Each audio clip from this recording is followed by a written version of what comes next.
Selamat hari baik. Selamat datang di channel YouTube Fajar Rizky Widiatmoko. Sebelum menonton video, silahkan subscribe, komen, dan like video ini. Selamat belajar. Jangan lupa di sela-sela video ada kuis dan tugas. Semangat guys!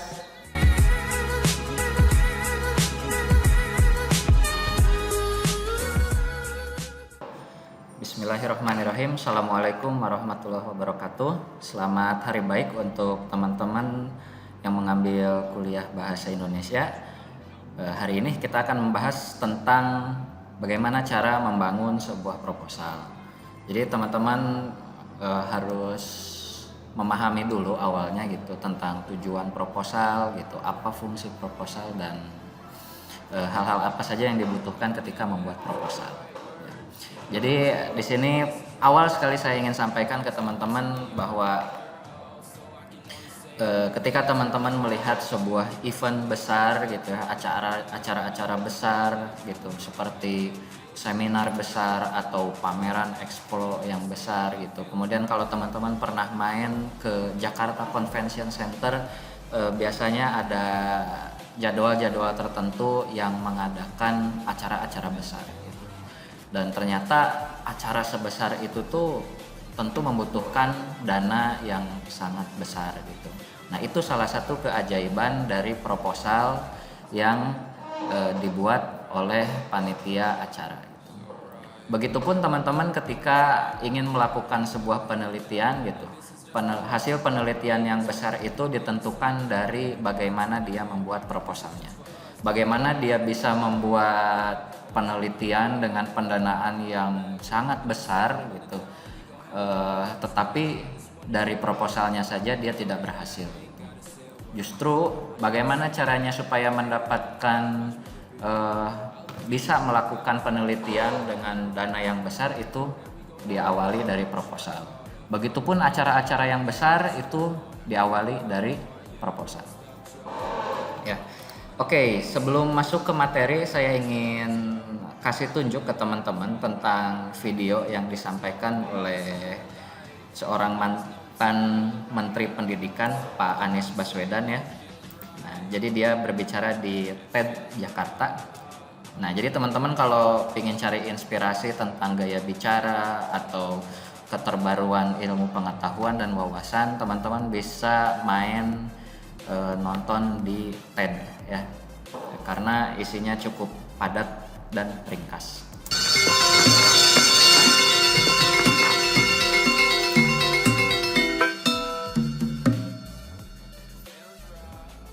Terima kasih. Assalamualaikum warahmatullahi wabarakatuh. Selamat siang dan salam sejahtera untuk semua. Pada kesempatan sore hari ini, terima kasih buat TEDx yang sudah mengundang saya untuk sharing tentang Indonesia Mengajar. Ini sebuah program yang bertujuan untuk mendorong usaha kita dalam mencerdaskan kehidupan bangsa. Kita tahu di Indonesia, bila kita berbicara persoalan pendidikan, ada 1001 masalah, banyak sekali masalahnya. Tetapi bila kita perhatikan lebih jauh, siapa yang sebenarnya senyatanya memiliki efek untuk memajukan pendidikan, mencerdaskan anak-anak? Guru. Di balik pembicaraan soal sistem, undang-undang, seminar yang berderet, guru berdiri di depan kelas, dia yang senyatanya mencerdaskan anak-anaknya. Begitu kita melihat guru, kita lihat di Indonesia realitanya, distribusi guru tidak merata, kualitas guru rendah. Karenanya kita berusaha untuk mengirimkan anak-anak terbaik untuk menjadi guru. Tapi siapa yang mau menjadi guru SD di pelosok-pelosok Indonesia? Begitu ditanya kenapa tidak mau menjadi guru SD? Karena menjadi guru apalagi di pelosok seumur hidup itu membebani. Tapi begitu kita berpikir agak berbeda, menjadi guru cukup 1 tahun, maka situasinya berubah. Jadi kemudian kita merancang sebuah program, mengirimkan anak-anak muda terbaik untuk menjadi guru di SD-SD di pelosok Indonesia. Mengapa SD? Karena SD 66% kekurangan guru. SMP dan SMA biasanya cukup. Dan SD-SD di pelosok-pelosok. Itu tujuan pertama. Tujuan kedua adalah kita ingin agar anak-anak Indonesia terbaik memiliki kesempatan untuk tinggal bersama rakyat di pelosok Indonesia yang tanpa listrik, tanpa sinyal telepon, belum tentu ada running water. Pengalaman ini berada di desa-desa itu akan menempel pada dirinya seumur hidup. 2 track. Track pertama mengisi kekurangan guru, track kedua mempersiapkan our future leaders. Harapannya ketika kelak mereka menjadi pemimpin di kemudian hari, mereka adalah anak-anak muda Indonesia yang memiliki world class competence tetapi memiliki grassroots understanding. Harapannya seperti itu. Hadir anak-anak di sekolah bukan hanya mengajar. Kita ingin anak-anak ini hadir untuk menginspirasi, menjadi role model. Karena itu kita mengundang anak-anak yang terbaik. Kriterianya apa? Akademiknya harus baik. IP di atas 3, kemudian kebanyakan malah di atas 3,25 yang masuk. Kemudian yang kedua, memiliki kepemimpinan, punya pengalaman organisasi, mampu berkomunikasi dan tangguh. Karena mereka akan ditempatkan di tempat-tempat yang sulit. Lalu kita mengumumkan ini. Kita keliling ke beberapa kota. Ide ini dimulai sekitar bulan Juli 2009. November kita sudah mulai bekerja, Desember. Lalu Januari mulai terbentuk organisasinya. Juni, Juli tahun ini kita berkeliling ke 5 kota. Kita mengundang anak-anak Indonesia untuk mau mengajar. Ternyata target kita tahun ini adalah mengirim 50 anak. Mengapa 50? Ini baru. Jadi kita ingin mengelola ini dengan baik. Lebih baik small but powerful daripada large tapi unmanaged. Nah, targetnya 50, keliling kita ke beberapa kota. 5 kota kita datangi, alhamdulillah kita mendapatkan 1.383 anak Indonesia.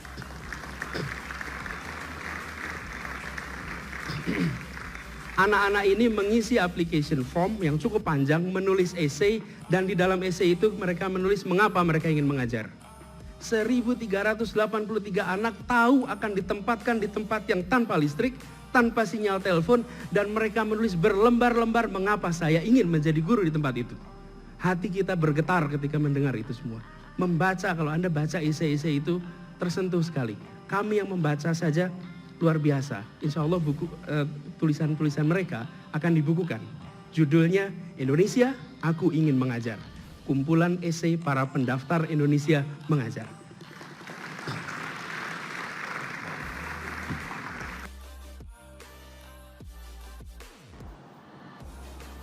Oke, jadi itu yang disampaikan oleh Pak Anies Baswedan ya. Nah, itu adalah penggalan dari video yang sebenarnya menceritakan mengenai proposalnya beliau mengapa perlu diadakan yang namanya Indonesia Mengajar. Oke, kita lanjut dulu ke materi.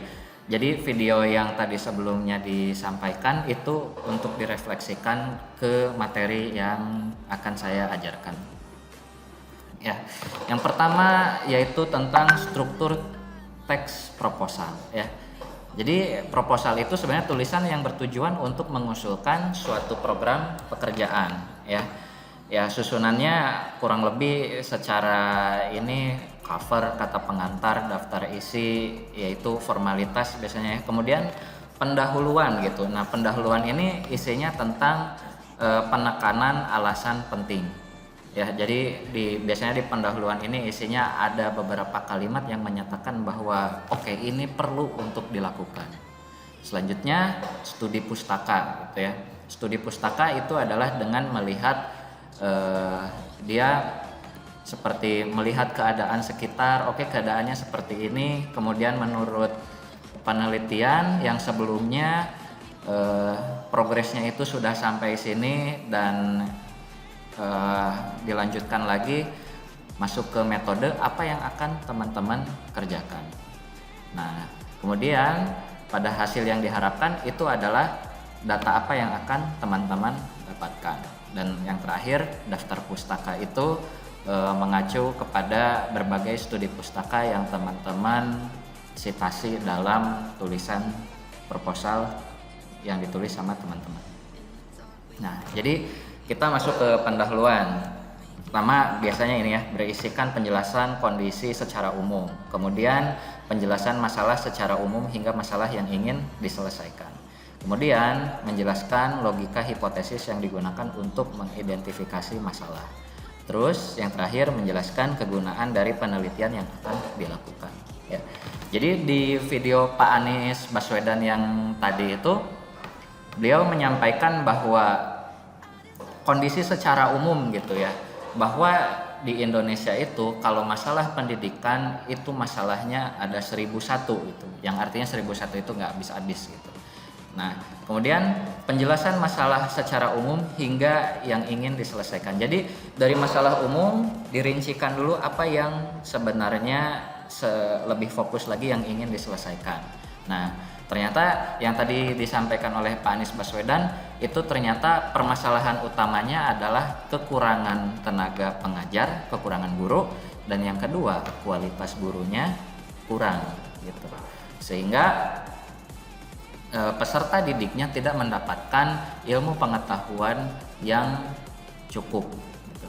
Nah, sehingga selanjutnya menjelaskan logika hipotesis yang digunakan untuk mengidentifikasi masalah. Pak Anies menyampaikan gitu, oke, untuk menanggulangi masalah ini bagaimana kalau kita kirimkan pengajar-pengajar yang jago dari pusat ke daerah-daerah gitu. Karena yang mengalami pendidikan sangat kurang itu ada di daerah-daerah. Nah, sehingga Pak Anies mengumpulkan lulusan-lulusan terbaik yang mau mengajar ke daerah-daerah pedalaman. Nah,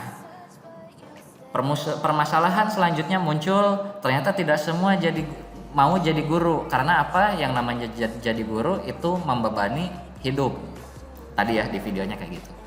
Nah, supaya tidak membebani hidup, maka dibuat simulasi dalam waktu 1 tahun. 1 tahun ini dikirimkan para lulusan-lulusan terbaik untuk mengajar di pedalaman-pedalaman supaya sumber daya manusianya terangkat. Dan di sisi lain, guru-gurunya pun bisa sharing ilmu pengetahuan supaya lebih update lagi, bisa menyampaikan ilmu ke siswa-siswanya. Ya. Kemudian yang terakhir menjelaskan kegunaan dari penelitian yang akan dilakukan. Nah, kegunaannya yang akan dilakukan Pak Anies sudah jelas, ingin mengangkat tingkat sumber daya manusia yang ada di daerah tidak terjangkau. Daerah jauh ya, daerah pedalaman. Nah, kemudian ini ya, mempunyai pola antar paragraf dari umum ke khusus, kemudian biasanya mempunyai subbab yang menegaskan tentang rumusan masalah, hipotesis, batasan masalah. Terus bagian pendahuluan biasanya berisikan sumber-sumber yang berasal dari penulis lain yang mewajibkan untuk mensitir dan mengutip.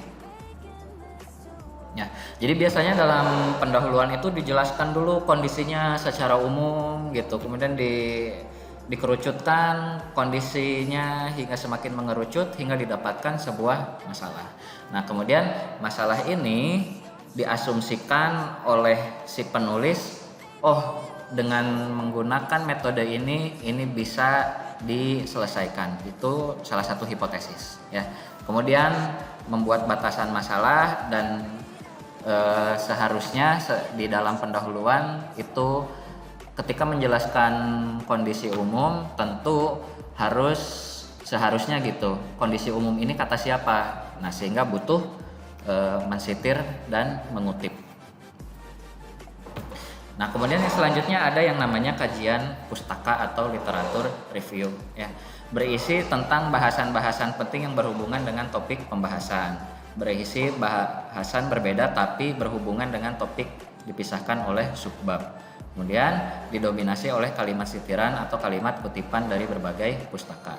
Kemudian pustaka diurutkan dari bahasan umum hingga bahasan khusus dan diakhiri simpulan dari seluruh kajian pustaka ya. Nah,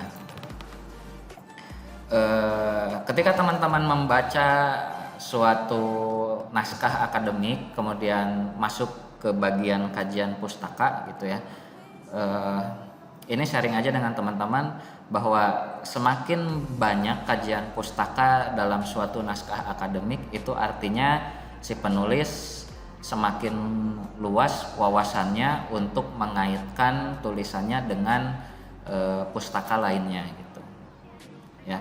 Jadi yang artinya jika semakin banyak kajian pustakanya, itu semakin luas wawasan yang dimiliki oleh penulis.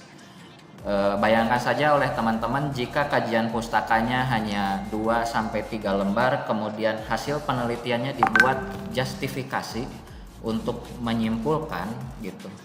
Untuk menyimpulkan kesimpulan itu hanya merujuk dari satu pustaka gitu. Dan bisa dibilang itu objektif gitu. Bayangkan jika hasil penelitiannya itu dia bandingkan dengan pustaka-pustaka lainnya yang mempunyai metode yang sama gitu. Nah, itu artinya dia mempertimbangkan hasil penelitiannya dengan pembahasan dari literatur yang lainnya. Ya. Oke, lanjut struktur teks akademik, metode atau metodologi. Berisi tentang penjelasan gamblang alur penelitian yang dilakukan. Setiap metode yang mempunyai perbedaan proses dipisahkan oleh subbab. Setiap metode yang ditulis mempunyai dasar teori dari pustaka terdahulu. Sebagian kecil metode yang berdasarkan pada logika. Sitiran dan kutipan masih diperlukan. Ya. Jadi ketika teman-teman nanti sudah memasuki fase skripsi gitu, teman-teman sudah mengenal berbagai metode di dalam praktikum ya. Misalnya yang teknik lingkungan, bagaimana caranya menganalisa kualitas air, kualitas tanah, kualitas udara gitu. Kemudian yang teknik industri menganalisa supply chain gitu ya. Dan banyak sekali yang artinya metode itu adalah cara-cara yang sudah dikuasai teman-teman selama studi dan itu akan diaplikasikan dalam penelitiannya teman-teman. Jadi seharusnya dalam bab metodologi itu teman-teman sangat mudah sekali untuk menyelesaikannya, karena biasanya ketika teman-teman memilih metode ini, metode itu lebih ke subjektivitas hati juga gitu. Kadang oh ini metode bagus gitu, kita belum tahu bagusnya apa gitu, tapi ya karena kita udah suka duluan sama metode itu, maka kita gunakan dulu metode itu gitu. Dan biasanya ada juga yang berstandarkan dengan objektivitas gitu. Dia mempertimbangkan dulu gitu, efektivitas dari metode ini seberapa efektif sih gitu. Nah, ada yang mempertimbangkan seperti itu juga. Terus ada juga naskah akademik yang isinya membandingkan metode-metode. Nah, ketika teman-teman ingin mencari metode yang tepat, teman-teman bisa mencari naskah akademik yang judulnya membandingkan metode ini, dan metode lainnya. Biasanya di situ disimpulkan hingga efektivitas metode tersebut. Nah, kemudian biasanya dalam proposal teman-teman dibutuhkan membuat diagram alir atau flow chart ya. Nah, ini sebenarnya untuk mempermudah pembaca. Sebenarnya pembaca yang bagus adalah membaca teksnya hingga paham gitu. Tapi kadang juga ada pembaca yang pengen baca cepat, maka lihat gambarnya. Nah, tugas dari teman-teman ketika menulis proposal adalah membuat paham kedua orang tersebut, membuat paham orang yang membaca sampai tuntas dan membuat paham orang yang membaca pengen cepat ya. Nah, diagram alir itu dibuat kalau di Indonesia gitu ya, bentuk chartnya ada yang seperti ini, seperti itu artinya proses, itu artinya apa gitu. Tapi sebenarnya teman-teman tidak terlalu harus untuk ikut dengan bentuk-bentuk seperti itu gitu. Itu opsional saja gitu. Kembali lagi ke hubungan antara teman-teman dengan pembimbing. Nah, di sini ada contoh ya. Jadi ini flowchartnya tentang monitoring kualitas air sungai ya. Nah, di sini ada checking channel system, kemudian disurvey, kemudian ditentukan dulu determine sampling location atau menentukan lokasi sampling, kemudian dilakukan analisis spasial analisis, kemudian pengukuran lapangan, kemudian pengambilan sampel air. Nah, ini adalah metodenya ya. Ini metodenya. Dan ini bisa disebut sebagai pendahuluannya. Nah, kemudian di sini ini yang dinamakan sebagai hasil yang diharapkan. Ya. Ketika direncanakan, hasil yang diharapkan bisa mendapatkan ini. Settlement area, area tangkapan air, kemudian farming area itu daerah pertanian ya. Kemudian farming area ini pertanian, kemudian peternakan, agriculture itu pertanian, kemudian data pH, data electroconductivity, kemudian data OD dan COD analisis. Nah, ini termasuk ke dalam pembahasan. Jadi kalau di proposal teman-teman sebenarnya cukup bahas sampai sini aja, sampai data sini ya. Kalau udah discussion, interpretation, ini masuk ke dalam laporan hasil penelitian. Nah, jadi salah satu syarat yang ada di proposal itu adalah hasil yang diharapkan. Biasanya berupa data yang diperkirakan akan didapatkan. Bisa juga berupa pola data yang sesuai dengan hipotesis yang diusulkan. Atau bisa juga berupa bentuk pola data lainnya jika tidak sesuai hipotesis. Nah, jadi Pak Anies, balik lagi ya ke video Pak Anies.